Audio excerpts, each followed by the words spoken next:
Esse é o podcast Além do Cargo, eu e meu irmão Marcelo Veiga. Estamos recebendo hoje uma pessoa sensacional. Na verdade, foi nosso professor de concurso público, enquanto nos preparávamos. O cara é formado em economia, o cara é delegado de polícia formado em direito, no mínimo, né? E o cara agora é médico, irmão, estudando medicina. Esse é professor André Uchoa, irmão. Obrigado, seja muito bem-vindo. Seja bem-vindo. Obrigado pela oportunidade de vocês, estamos juntos. Bacana, André Uchoa, muito bom te receber aqui, irmão. Uma honra, satisfação. André, conta pra mim.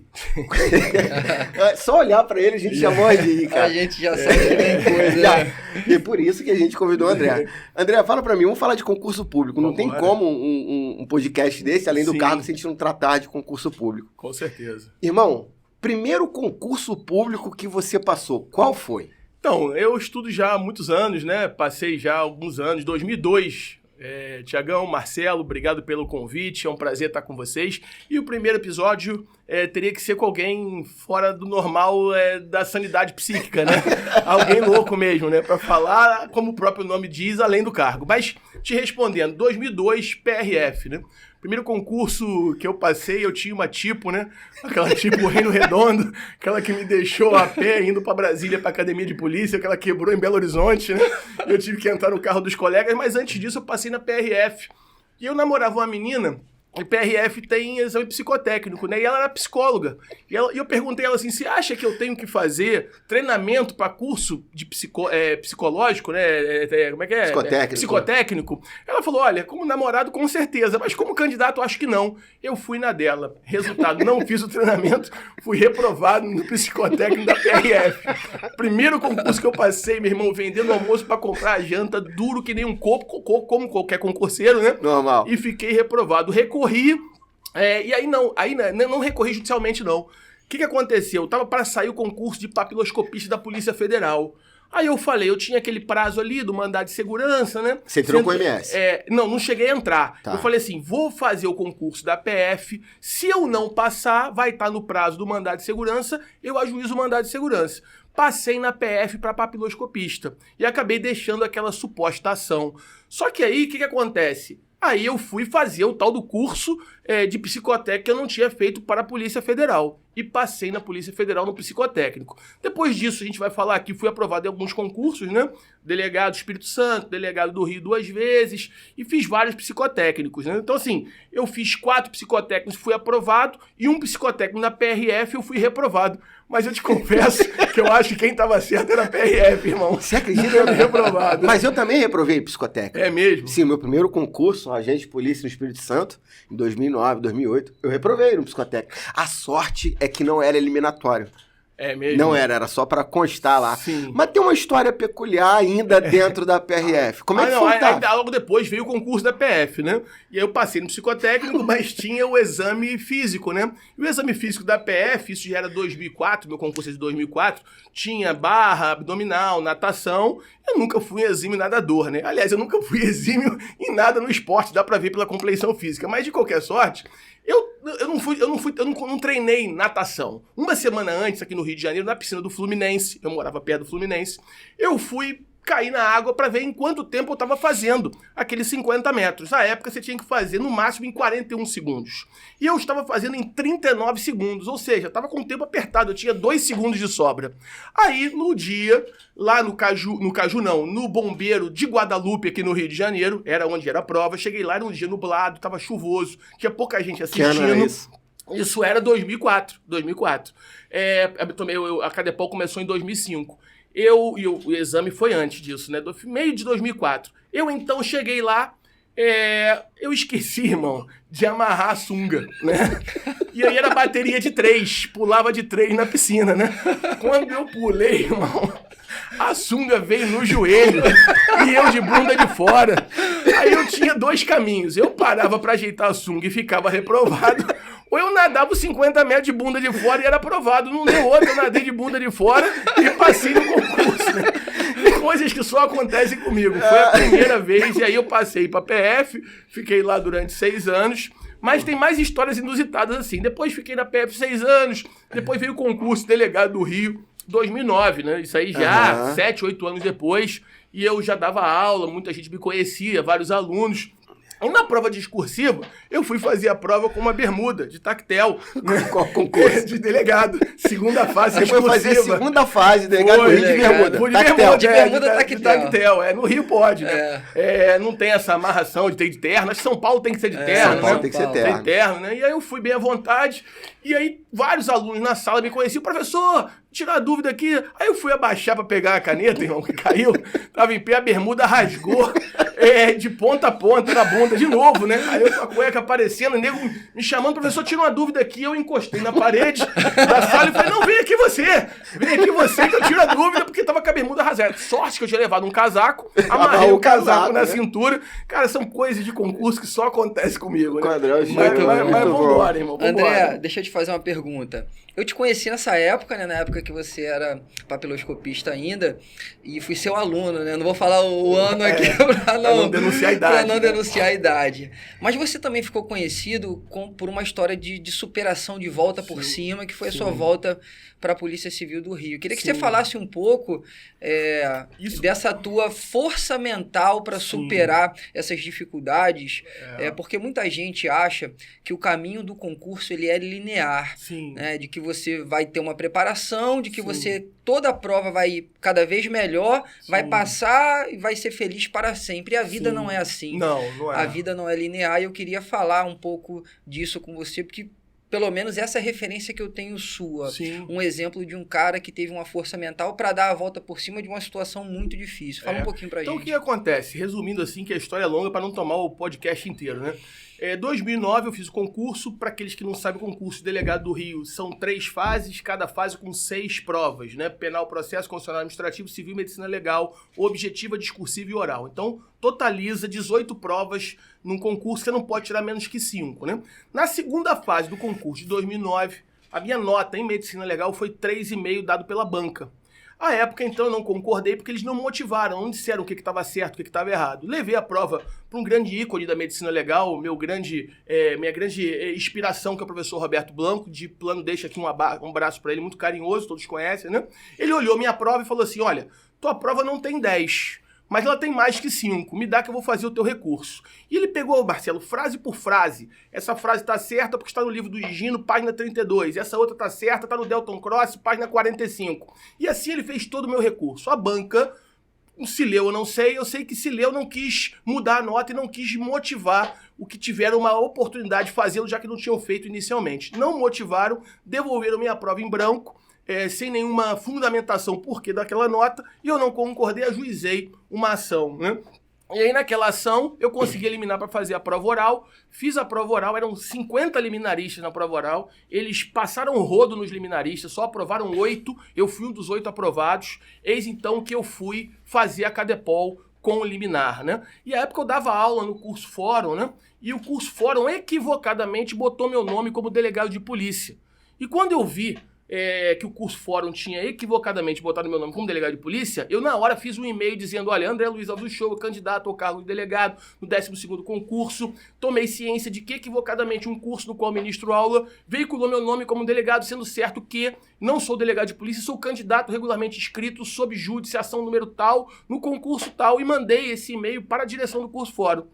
A Polícia Civil, não sei por conta de quê, resolveu instaurar um inquérito policial contra mim, por crime contra o consumidor e estelionato. Porque o curso Fórum tinha colocado meu nome equivocadamente. Sorte minha que eu, prevendo já uma possível situação como essa, o que eu fiz? Eu mandei esse e-mail, né? E aí, então, quando foi instaurado o inquérito, eu fui no Ministério Público, conversei com o promotor, então, eu mandei para ele o e-mail que eu tinha mandado para mostrar a minha boa-fé. Eu também peguei as 12 aulas que eu ministrei nesse curso e levei para o promotor para que ele visse se em algum momento eu me apresentava como delegado de polícia, e em nenhum momento eu me apresentava, e o inquérito foi arquivado por ausência de conduta, dizendo que a conduta tinha sido do curso Fórum. Me reprovaram a investigação social com base nisso, eu ganhei no Supremo Tribunal Federal, anulando aquele ato administrativo. Então, assim, não é só... É muito mais denso do que a tua pergunta, né? Não é só a reprovação equivocada, mas também teve ali uma questão que eu não cometi, e restou comprovado que não, porque o inquérito foi arquivado, a conduta não foi minha, o arquivamento foi por ausência de conduta, já que quem praticou equivocadamente por um erro administrativo foi o curso e não fui eu, né? E foi tudo sanado e aquela reprovação na missão social também, eu ganhei no Supremo, no voto de Joaquim Barbosa, anulando aquele ato administrativo. Aí eu ainda tive que conseguir força depois disso tudo para fazer o concurso novamente em 2012. Exato. E aí chega o grande ponto-chave, né? A gente sai de uma eventual aprovação, que naquele momento você estava efetivamente aprovado para ser delegado de polícia apto. Sim. A banca não motivou a sua reprovação. E aí você teve que refazer a sua vida. Até porque, Sim. aparentemente, você já tinha exonerado do cargo. Eu tinha pedido exoneração do cargo de papiloscopista da Polícia Federal. Caralho, irmão. Então, como é que faz psicologicamente para voltar a estudar, André? Como é que foi? 11 anos de terapia, né? Eu fiz 11 anos de terapia. Então, assim, quase 2 faculdades de medicina fazendo terapia pra... E eu lembro de uma frase que minha psicóloga sempre falava, que concurso público é uma máquina de moer gente, Você psicologicamente falando, e essa frase eu acabei trazendo pra minha vida, né? E pros meus alunos sempre passo isso pra eles. Porque eu ouvi isso e vi, mais do que ouvi, eu vivenciei isso na pele durante todos os anos de preparação. Aí, então, eu tive que reunir meus cacos, né? Levar isso para terapia. Não só essa ideia de suposta perseguição que teria havido em meu desfavor, que restou tudo comprovado na justiça, mas também a questão de começar tudo do zero, reunir forças para isso. E assim eu fiz. Me submeti a mais um concurso, agora com 18 provas novamente, e aí passei em todas elas sem liminar, né? Então, na verdade, o concurso do Rio são 36 provas. Eu fiz 36 provas. Passei, ao meu juízo, nas 36. Segundo a banca, fiquei em medicina legal em uma lá em 2009, né? Uhum. Mas o fato isso aí me deu muita casca. Eu vejo as pessoas aí desanimando por uma questão... Óbvio que a dor é algo muito subjetivo, eu não tô aqui pra julgar a dor de ninguém, cada um tem uma história de vida, cada um tem uma construção psíquica, cada um tem um enfrentamento e um olhar próprio para o mundo com as suas relações familiares e individuais. Não tô aqui pra subestimar a dor de ninguém. Não tô dizendo que a minha é maior do que a de outra pessoa. Mas o fato os percalços vão vir. O próprio tema do nosso podcast de hoje aqui, o concurso não é uma preparação em linha reta, é uma linha altamente tortuosa. E se eu costumo dizer, né, que o conteúdo te aprova, mas só o conteúdo muitas vezes não passa. Quantas vezes a gente não vê candidatos altamente preparados que não passam? E a gente vê como professor que o problema dele não é conteúdo. Ele tem que ter uma estratégia, não só para o estudo, né, da primeira fase, segunda discursiva, mas ele também tem que ter uma estrutura emocional. Ora, essa dor da reprovação vai para onde? Pra onde é que ele leva essa frustração? Tem que ir pra algum lugar, senão vai pro corpo, né? E assim, no momento que eu tava estudando, e talvez você tenha sentido isso, Marcelo, eu não sei, determinados dias eu tava muito bem, psicologicamente, animado, motivado. Aí, no 2, 3 dias seguintes, eu achava que isso não era pra mim, que eu não ia passar, que eu jamais seria aprovado para delegado de polícia. Como é que você lidava com isso? Ou se você tinha esse alto e baixo nos dias do seu estudo, André? Eu comento isso com a minha esposa, né? São 18 provas. Eu tinha a certeza que eu não seria aprovado. Eu tinha certeza absoluta. Porque o concurso do Rio tem a seguinte peculiaridade, né? São 18 provas e você não pode tirar menos que 5 em nenhuma delas. Então não tem MP, por exemplo. Muitos concursos do MP tem nota que tem compensação por banca. Você tira, sei lá, 3 em eleitoral e você tira 7 em convencional, você faz média 5 e compensa. Delegado do Rio, não. Se você fizer menos de 5 em qualquer banca, você tá reprovado.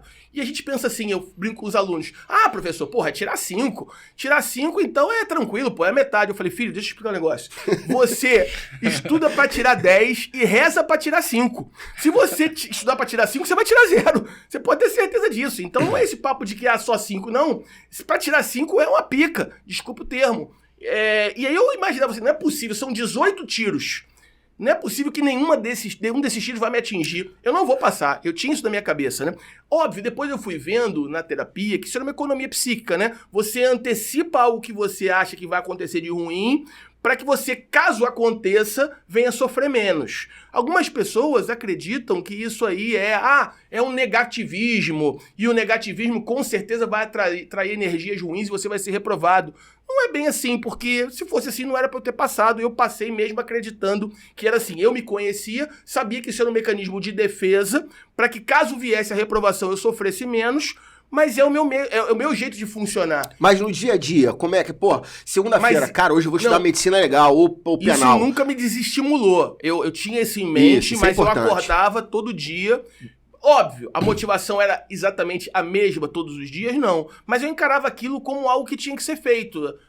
Eu costumo dizer, estudar é gostoso? Não, gostoso é Häagen-Dazs de doce de leite, irmão. Entendeu? Estudar é uma merda. Estudar é sofrer, né? Gostoso é ir pra jogar futebol, gostoso é ficar com a minha filha, com a minha esposa, é isso que é gostoso. Agora, o resto eu costumo dizer o seguinte, meu irmão, crianças fazem o que querem, adultos fazem o que tem que ser feito. A vida é feita de escolha, né? E quando você amadurece, e esse adultecer, muitas vezes, chega tarde para muitas pessoas. Muitas pessoas, por conta das relações infantilizadas que tiveram com as suas famílias, levam isso para a vida adulta. Então, são adultos biologicamente, mas que como seres humanos são infantis ainda. E aí levam essa birra pro concurso público, né? Ah, não, vou fazer, hoje eu não tô afim de fazer. Ora, se você depende daquele salário para sustentar sua família, e aí você vai ver seu filho muitas vezes passando necessidade, você não vai pensar se vai ter que fazer ou não. E eu encarava o estudo dessa maneira. Então não tinha essa... Quando eu ficava desmotivado, eu lembrava da minha filha. Eu falei, e aí, quem é que vai pagar o colégio dela no final do mês? E aí, quem é que vai pagar a comida dela no final do mês? Sou eu, então eu tenho que estudar. Por isso, por mais que viessem essas ondas de tristeza, de ausência de vontade, elas eram superadas por essa força que me fazia seguir. Você acha, André, que a gente está vivendo uma mudança de geração de concurseiro? Porque, assim, eu passei por uma reprovação também muito difícil. Fui reprovado no Rio, depois fui ser delegado no Ceará, fui passando em outros concursos. Mas eu tive, em maior ou menor medida, que superar também uma frustração, porque eu já era inspetor da Polícia Civil do Rio, eu queria ser delegado na Polícia Civil do Rio, porque eu me via como esse era um objetivo de vida, eu me via ali, eu queria ser, né, ter essa ascensão pessoal e profissional. Sim. Mas eu tive que lidar com uma realidade que nem tudo acontece como a gente gostaria que acontecesse, e eu tive que reunir forças. Mas essa reunião de forças foi por uma questão pessoal minha. Nenhum curso, ninguém que está fora do meu ciclo familiar me trouxe isso. E eu não sei se é uma percepção sua também.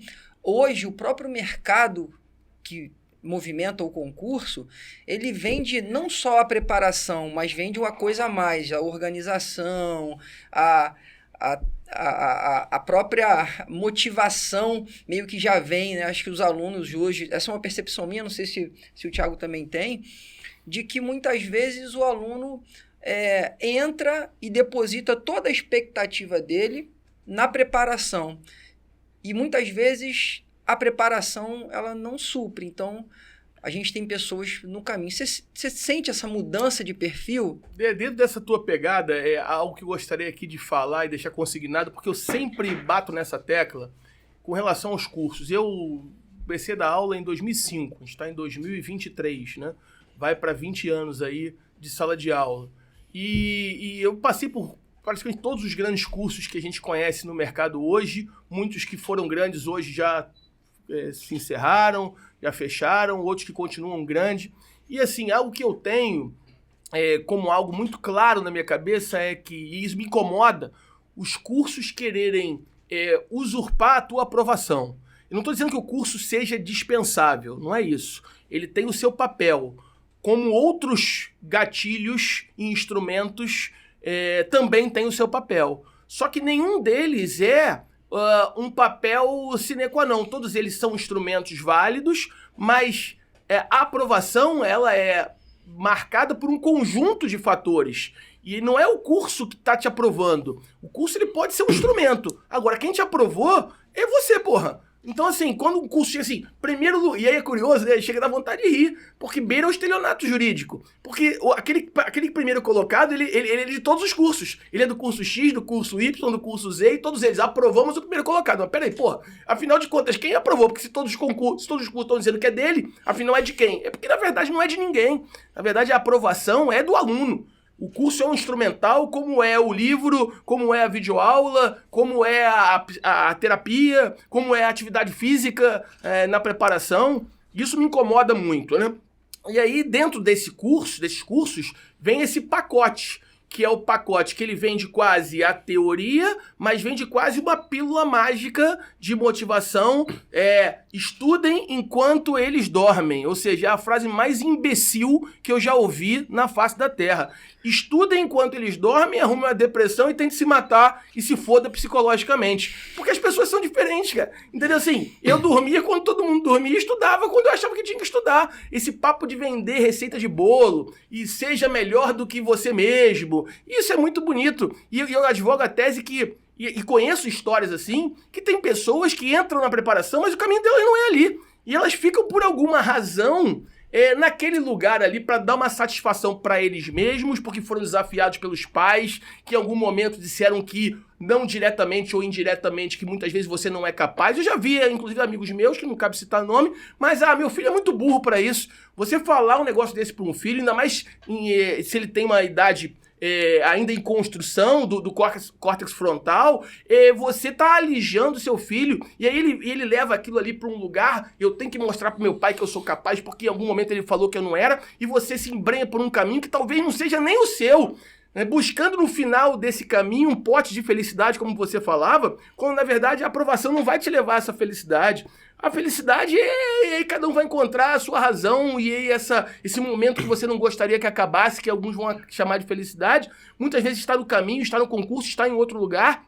Quem sou eu para dizer e cagar essa regra, né? Que existe essa receita de bolo. O meu gabarito da vida é letra A, o teu vai ser letra B, do Thiago vai ser letra C. Mas eu vejo o mercado te entuchando para te vender curso, óbvio, né? Leve o curso, leve a planilha, leve o coach, leve o caralho, aí que você vai chegar e vai ser aprovado. Meu filho, pode ser que você leve tudo isso e não vai ser aprovado nunca, porque não é a tua praia. Você é um ótimo vendedor, talvez você fique milionário abrindo uma empresa. Aí também é o tal do empreendedor, né? Eu sou uma merda, não consigo organizar nada, cara. Meu carro é uma zona, o meu quadro, vocês conhecem, é uma zona. Todos os cursos que eu montei meus, eu fali o curso, entendeu? Porque, na verdade, eu sei chegar aqui e falar, e aí mesmo assim com limitações. E eu vejo as pessoas dando essa receita de bolo, cagando a regra da vida dos outros, né? É o palpiteiro da internet. Você se considera um anti-coach, André? Cara, eu me considero o anti-gabarito de vida, né? E como o coach se propõe a dar o gabarito, eu acabo me aceitando essa qualificação.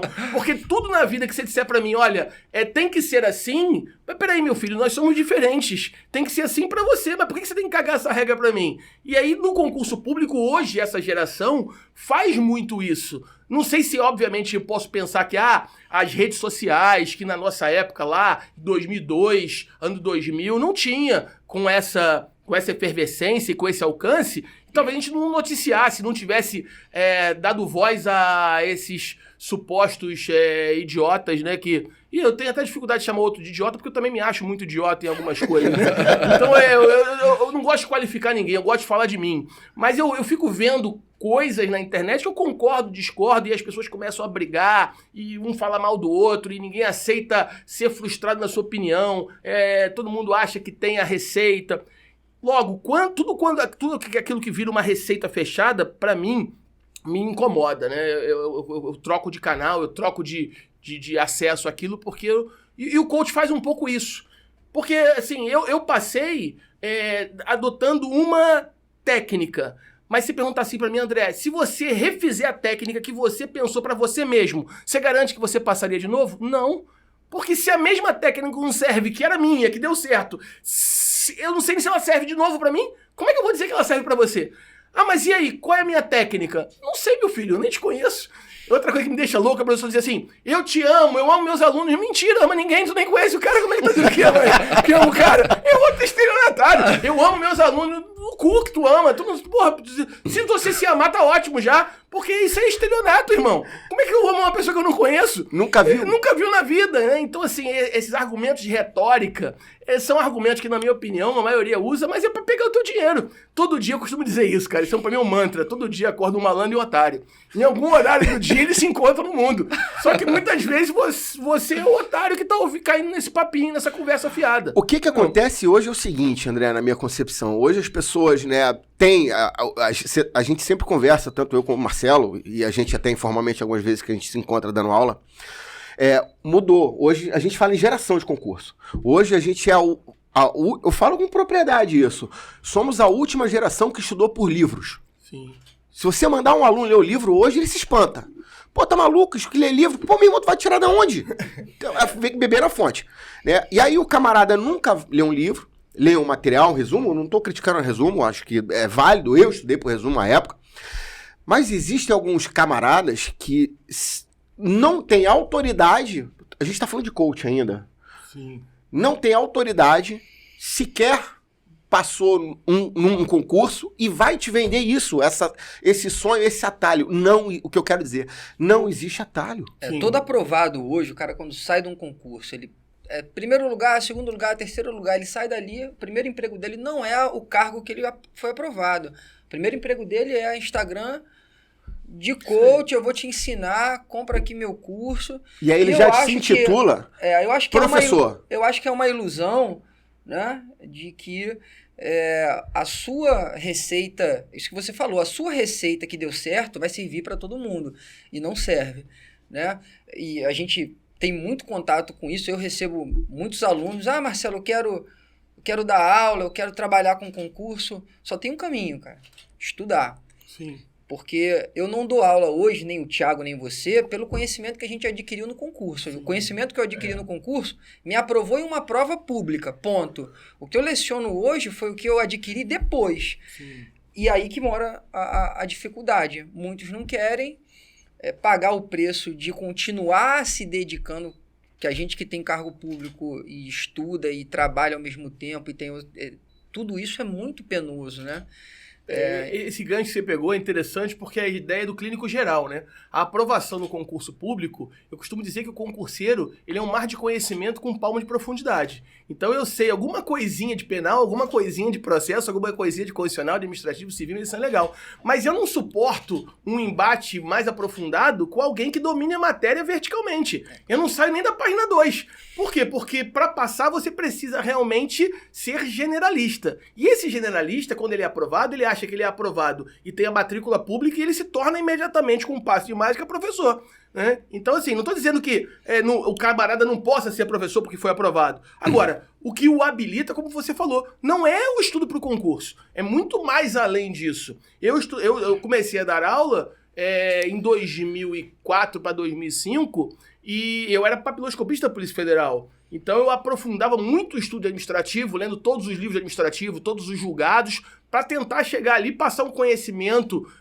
de uma forma... Eu costumo dizer que o professor de concurso não deveria ser chamado professor, e sim facilitador. Ou seja, eu li aquilo ali, interpretei e eu tenho um dom que é meu de trazer aquele conhecimento de uma forma mais palatável, de uma forma mais digerida para você que talvez não tenha a estrada que eu acabei construindo naquela matéria e vou trazer para você uma percepção que vai te facilitar a compreensão. Então, por isso, deveria se chamar facilitador. Agora, o camarada que estudou superficialmente, ele acha que o conhecimento dele para o concurso vai ser suficiente para dar aula. E quando, na verdade, não é. Né? E é muito mais do que isso. Então, você forma 10 aprovados e 10 professores ao mesmo tempo. Isso pra mim é uma loucura, né? E não tem como, né? E você pegando um gancho, você traz muita... você traz muita coisa aqui do que você sempre falou e eu fui teu aluno. Possivelmente Marcelinho também. 2000, eu fui teu 2001, aluno. 2001 a gente... Pô, tá antigão, né? Eu fui teu aluno quando tava estudando, comecei a estudar pra delegado de polícia e a gente fez o concurso de Espírito Santo na mesma sala. Tu não lembra dessa porra, mas eu lembro que tu era meu professor à época. 2013, né? 2013. Lá no Espírito Santo, eu era investigador de polícia lá. O André tinha me dado aula na sexta-feira, tava fazendo prova comigo. Muito legal isso. E você traz esses teus mantras E eu adoto essa porra em sala de aula. E é mais ou menos isso mesmo. Sim. Irmão, não tem fórmula mágica. Não tem como o camarada sair da condição de candidato em determinado momento só porque ele foi nomeado num determinado concurso público. Virei professor. E aí, se tu fizer uma pergunta pra ele fora do script, não vai. Ele não vai. Não vai. Ele não vai. Ele Não não vai. vai. Não vai. Hoje eu não passo um dia da minha vida se eu não ler um livro. Pelo menos 10, 15 páginas eu tenho que parar pra ler. Todos os dias. É uma escravização.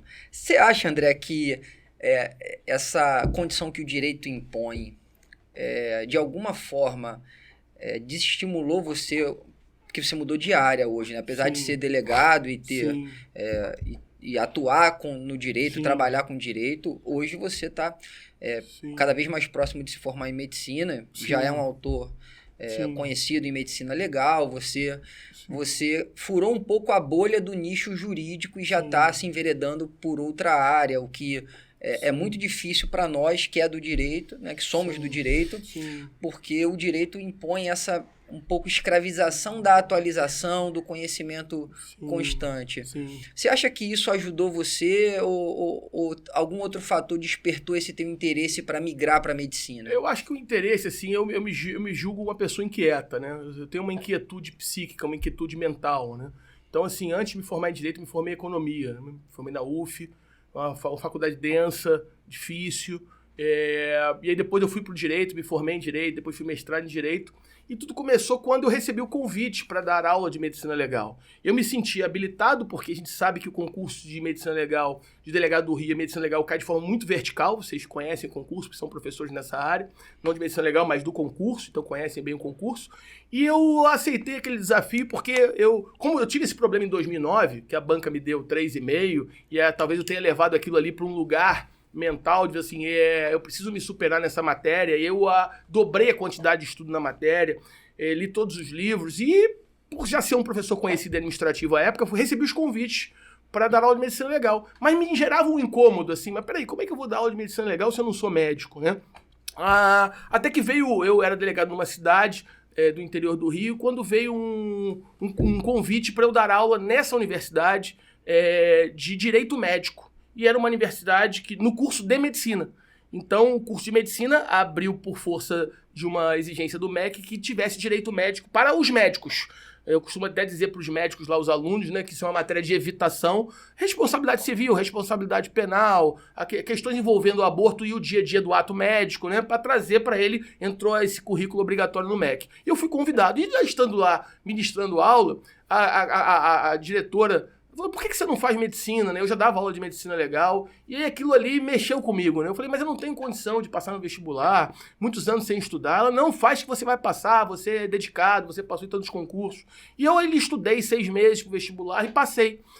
E passei e comecei o curso de medicina, e aí eu tinha certeza que não ia sair do primeiro período, né? Eu não vou conseguir chegar no segundo. E aí eu cheguei no segundo. E aí no segundo, eu brinco com minha esposa, eu falei, vou trancar, não tô mais aguentando, virando madrugada estudando, né? Tocando delegacia, tudo ao mesmo tempo, e dando aula, escrevendo livro. E eu falei, não vou chegar no terceiro. E cheguei ao terceiro, né? E hoje tô indo pro 8º período. Então agora não tem mais volta, eu vou terminar, né? E aí assim, essa inquietude que me move, né? Eu costumo dizer que quando algo fica confortável para mim, começa a me incomodar. Eu preciso da zona de desconforto. A zona de desconforto é um pavio de pólvora que me acende e me joga para frente. Então acho que esse é um dos grandes motivos de eu estar seguindo esse caminho, né? E esse dom de lecionar, que graças a Deus Deus me deu. Eu sei que eu não tô com nenhuma pretensão de dizer que eu agrado a todos. Meu quadro é a zona, eu falo muito rápido. Mas tem outros professores também, né? Mas esse... Você estuda com outro, né? Mas esse opção, faz parte, né? Mas esse é o grande lance, André. Mas assim, quando eu vejo 2 professores, 2 alunos meus sendo professores que são vocês dois aprovados em grandes cargos e fazendo sucesso, isso é o maior presente que eu poderia ter, né? Assim, lógico que o teu conhecimento, a tua aprovação e a sua também, não depende de mim, mas se eu botei um tijolinho ali, já valeu a pena. E aí você pega em 20 anos, quantos alunos hoje meus são professores? São vários, né? E quantos aprovados? Na minha turma de 120 delegados do Rio, 2012, foi o segundo concurso que eu passei, sem medo de errar. Mais de 100 delegados eram meus alunos. Na Cadepol falou assim, pô, fui seu aluno, tem que pagar o almoço pra você, tem que pagar... Eu falei, não tem que pagar nada não, só você me dar esse feedback, já fico feliz. Então, assim, você vê o teu alunado chegando, comprando compromissos, tendo êxito, isso aí pra mim é o maior presente que a vida podia me dar. E eu falo com propriedade, eu também nunca... eu tinha a pretensão de lecionar, quando...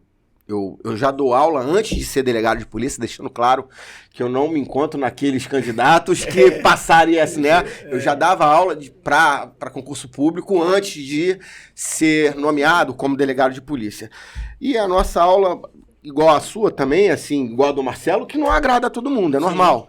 Mas eu falo, né? A maioria gosta. Sim. E muita coisa, André, do que eu trouxe, eu extraí de você, você não tem a dúvida. Do Tino, isso aí, eu nunca parei, até porque, né, aprender a ser professor, isso não tem como. Não existe curso pra essa porra. Não. E aí, muita coisa. Você, Rafael Oliveira, que eu assistia muita videoaula naquela época, era videoaula. E aí, eu de tanto ver você, Rafael, Renato, e não sei o quê, eu fui construindo a minha forma e extraí de melhor o que eu tinha. Sim. Então essa sua inquietude, essa sua gritaria, o quadro bagunçado, isso é teu. Eu te confesso aqui. Eu fico feliz. E assim, como você está trazendo essa experiência, eu também poderia falar de professores que me inspiraram, como o professor Roberto Blanco, né? Muito da minha aula, a gente vai olhando o que tem de melhor em cada um daqueles que você admira e vai construindo a tua própria identidade. Eu fiz isso a partir de outros professores, você fez isso a partir de outros professores e hoje você tem identidade Thiago, Marcelo tem identidade Marcelo, que não caiu do céu, não é legitimado apenas pela aprovação e publicação de diário oficial, mas por tudo que a gente construiu ao longo dos anos, né? E o que me incomoda uma das coisas que me incomoda, né? Muitas coisas incomodam, porque a vida é um incômodo, né? Se você para pra perceber. Quanto tempo demora um orgasmo, né? Demora 3, 4 segundos. Na minha idade, 1 segundo. E quanto dura uma batida com a canelada na quina da cama à noite, né? Vai demorar uns 10 minutos. Então o sofrimento dura muito mais do que o prazer, né? A grande verdade é essa. Por mais que as pessoas queiram trazer essa indústria do prazer, né? Reduzir o desconforto de existir, né? Mas as pessoas tendem a achar que não é assim. Mas beleza. Cada um na sua. Não tô aqui pra cagar regra pra ninguém também, né? Então, assim, respondendo, a medicina é algo que gera essa motivação pra mim, né? E muitos me perguntam assim, pra onde você vai depois, né? Eu ia fazer essa pergunta. Eu não faço a menor ideia. a pergunta. Eu não faço a menor ideia. Depois da medicina, eu acho que depois, assim, eu penso em... Eu sou um apaixonado por saúde mental, né? Eu já tô chegando ao final do ciclo profissional da medicina, depois dos últimos 2 anos vão ser internato, né? A partir do ano que vem. Então, eu já tive contato com a maioria das disciplinas, né? Pneumologia, cardio, gastro, dermato. E assim, acho tudo legal, mas, e aí confesso aqui em primeira mão, se não existisse a psiquiatria na medicina, eu já tinha abandonado. É mesmo? Porque só faz sentido pra mim a medicina no campo da saúde mental. É isso que me apaixona, são 11 anos de terapia, são mais de 20 anos de convívio na sala de aula, vendo as dores, vendo os sofrimentos, o adoecimento, as patologias que acometem, os transtornos da personalidade que são construídos, que não são patologias, mas são construídos desde a tua tenra infância até a tua vida adulta, e são basicamente 9 transtornos de personalidade que existem, e eu vejo que os alunos possuem esses transtornos, não estou aqui para dizer isso para eles, porque também não é o meu papel, né, como professor, mas eu vejo que esse caminho, de alguma forma, cria obstáculos para aprovação, né? Então, um aluno que tem, por exemplo, transtorno de ansiedade generalizada, ele vai ter percalços que o camarada que não tem não vai ter. Não que aquele não tenha nenhum, ele pode ter outros, né? O camarada que beira ali a esquizofrenia, né? Que às vezes tem transtorno esquizofrênico, ou seja, ele sofre de alucinações visuais e auditivas, ele sofre de confusão do pensamento, esse cara tá estudando pro concurso. Ele tá estudando. Rapidinho. Mas não é diagnosticado. E aí você para, na época eu estudava medicina, e aí eu li trechos do livro do Gino, óbvio que eu queria ser delegado no Rio, enfim, isso aí a gente fica pra um outro papo. Se você começar a ler os tipos de distúrbio, tu se enquadra em todos. Se enquadra em todos. E aí tem a diferença de idiota, de imbecil. Débil mental.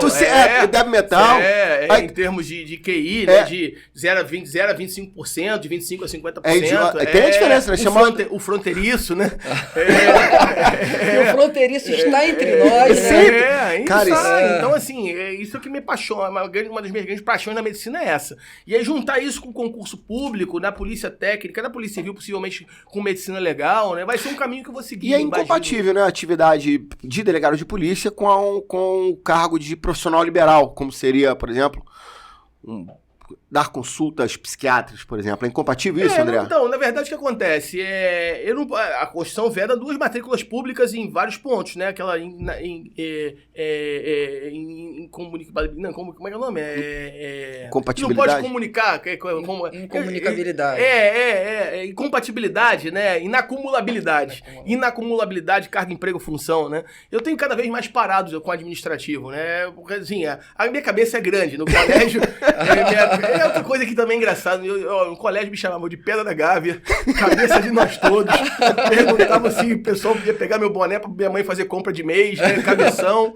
E aí a vida seguiu, né? Hoje em dia você falar isso pra alguém, é injúria, calúnia, difamação. Traumas psíquicos. Exatamente. Na nossa época, ele saía na porrada, resolvia. Tá tudo certo. Chegava em casa todo quebrado, se tu aparece, teu pai volta lá. Bom, e hoje não é assim mais, mas beleza. Que outra coisa também me irrita hoje a minha geração é melhor que a tua. Assim, cara, tudo vai ter lado bom, lado ruim. Eu acho que me incomoda essa rotulação, né? São questões diferentes. A quem jogou mais, o Zico, ou joga mais hoje do que, sei lá, o Mbappé? São preparações físicas diferentes, são momentos diferentes da existência, né? É difícil você comparar laranja com banana, mas as pessoas teimam em puxar a sardinha. Não, a minha geração é melhor. Não sei se é melhor ou pior, porque eu também nem sei o que é bom, o que é ruim.